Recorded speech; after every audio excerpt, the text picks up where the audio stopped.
गुरुजी राधे राधे, मेरा प्रश्न यह है कि घर में अगरबत्ती जलाना चाहिए कि नहीं? ना, अगरबत्ती नहीं जलाना चाहिए। अगरबत्ती में बांस होता है और हमारे हिंदू धर्म में बांस नहीं जलाया जाता, बांस की पूजा होती है, बांस को वंश कहते हैं। हमारे यहाँ धूप बत्ती जलाने की परंपरा है, अगरबत्ती जलाने की नहीं। कहीं नहीं लिखा कि बत्ती, तो अभी लोगों ने अपनी उसके लिए, ताकि उनके हाथ, धूप बत्ती में क्या है, हाथ थोड़ा सा काले हो जाते थे, वो वाली धूप आती थी। अब तो धूप भी अच्छी आने लगी है ना, तो आप धूप बत्ती का प्रयोग करें। अगरबत्ती इसीलिए क्योंकि उसमें बांस होता है। और आप साइंटिफिक बात सुनिए, बांस के जलने से सबसे ज्यादा प्रदूषण होता है।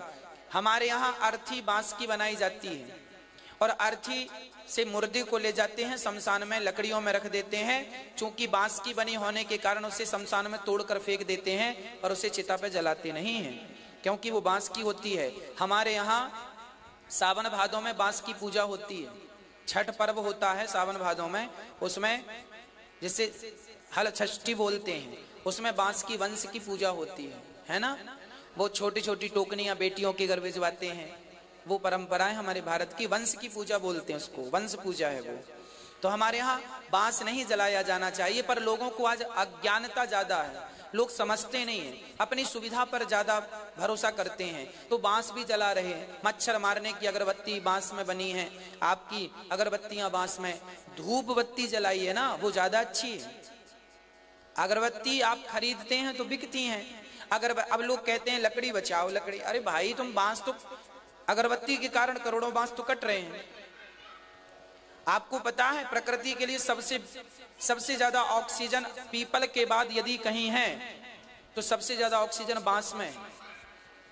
इसीलिए बांस लगाना चाहिए सबको। बांस को वंश भी कहते हैं बांस जितनी तेजी से बढ़ता है उतनी तेजी से आपका वंश भी बढ़ता है, परिवार बढ़ता है, सब सुख समृद्धि बढ़ती है। इसीलिए बांस भी लगाना चाहिए, है ना। पहले लोग अपने खेतों में बांस लगाया करते थे। तो ईसु शर्मा जी, राधे राधे गुरु जी, मैं 14 वर्ष का हूँ, रोज गीता जी का पाठ करता हूँ। जब 18 अध्याय हो जाएं तब किस एक अध्याय का पाठ रोज करना चाहिए, कृपया मार्गदर्शन कीजिए। सारे अध्याय अच्छे हैं, आप 18वें अध्याय का, 11वें अध्याय का, 15वें अध्याय का नित्य पाठ कर सकते हैं। मेरा प्रश्न यह है कि जिन व्यक्तियों की कोरोना के कारण मृत्यु हुई, क्या उन्हें मुक्ति मिलेगी? भाई, मृत्यु कोरोना के कारण हुई हो या कोई दूसरी बीमारी से, जो कर्म दंड हैं, जो हमने पाप और पुण्य किया है, हमें उनका दंड भोगना पड़ेगा। और उसके बाद यदि अच्छे कर्म हैं तो मुक्ति, नहीं तो फिर जैसे भोगना होता है नरक इत्यादि का दुख, वो हमें भोगना पड़ता है। बैजनाथ प्रसाद जी, रिंकी जायसवाल, राधे राधे। गुरुजी, मैं गुरु नहीं बनाई हूँ तो क्या पूजा और कीर्तन करती हूँ, कथा सुनती हूँ, किसी को पानी पिलाने का पुण्य मिलेगा? बिल्कुल, गुरु मंत्र आप ले लें तो ठीक है, नहीं तो जो आप पुण्य कर रहे हैं वो आपके ही हैं, वो आपके ही खाते में जाएंगे, आप उनके लिए परेशान बिल्कुल ना हो। महावीर प्रजापति जी, राधे राधे महाराज जी। गुरु जी, किस प्रकार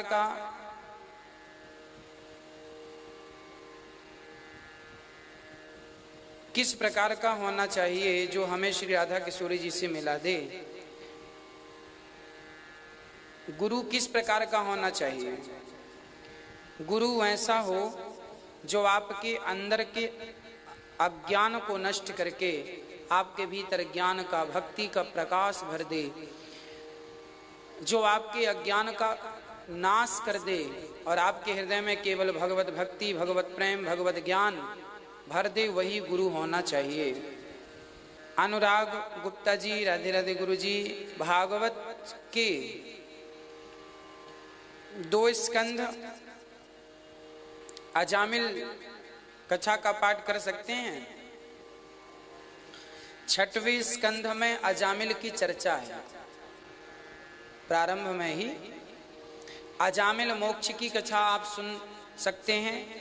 भागवत जी का कोई भी हिस्सा आप सुने, पढ़ें तो वो हम सभी के कल्याण के लिए ही है और उसे सुनने समझने से हम सबका कल्याण ही होगा। तो आप सुने, निश्चित आपका भगवत प्रेम भगवत भक्ति बढ़ेगी। सार्थक श्री वास्तव जी, राधे राधे गुरु जी, ब्रह्मा जी, नारायण जी, शंकर जी भगवान एक ही हैं या अलग अलग हैं?